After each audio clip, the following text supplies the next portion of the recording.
everyone, so today I'm just going to share with you some drawing tips that I like to use when I'm drawing in the Sketchbook app. I know it can be a little overwhelming with all the tools, so here we go. Now, the first thing that I discovered is that if I'm drawing something and then I wanted to color it, and if there's an outline on it, like say this circle shape, this very bad circle that I'm drawing, I could either do one of two things, which would be extremely easy, depending on what you want in your drawing. I could just pick my color. I could use this tool in here, or I could just tap one of my colors on the side, use this bucket tool, and then fill it. Or, if, say, it's more specific to an area, and I wanted to make this like a crazy pattern circle, I could hit the plus button, so there would be a second layer now, and then I can hold down until it kind of expands and gets all translucent, and then I can drag it underneath. So now when I color, this color will be underneath my outline, and I won't scribble all over and make it look really messy. So my next tip, I'm going to actually erase this. So one of the other things that I like to do when I practice value is to pick a color, square or a circle. I like doing circles, they're easy when I'm just feeling bored and need to practice. So I can drag my finger, make a nice circle. And then I'm going to use this nice little bucket fill tool. So when I'm doing this, I can either use the Airbrush, this brush over here, and then shade in my values. So this is one good way to do it. Or I could use this technical pen and block out my values, and then use this blending tool down here to make it all nice. Now when I do either of these, to make sure it doesn't go out of the lines, I like to lock the layer. So that way it doesn't color outside of what is already there. So I'm going to try and demonstrate both. So the first thing you can do, I'm going to make sure my color's nice and light. I can start like this. I can use the airbrush, and that already gives it a nice fade instead of being a very sharp line. And then I can change it like this. So this is one way. This is a very nice way to do it.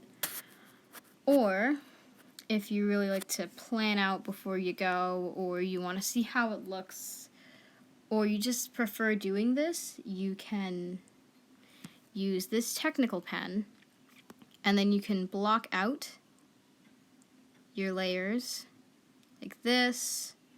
I'm just going to do a couple. I'm just going to do like the highlight in this little dark area. I like to make it thicker so I can cover more area more quickly. And then you can just turn this up. You may have to try it out a couple times in a couple different settings with this blending brush, but you can just turn it up to whatever you want, change the settings, and then just go back and forth, and then this will blend it all together. And since my layer is locked, it doesn't look all smudgy on the paper. Also, you can move layers around, which is super helpful, especially if you're tracing something. You can, or if you just want to work on different parts of your drawing and see them at different times to test them out.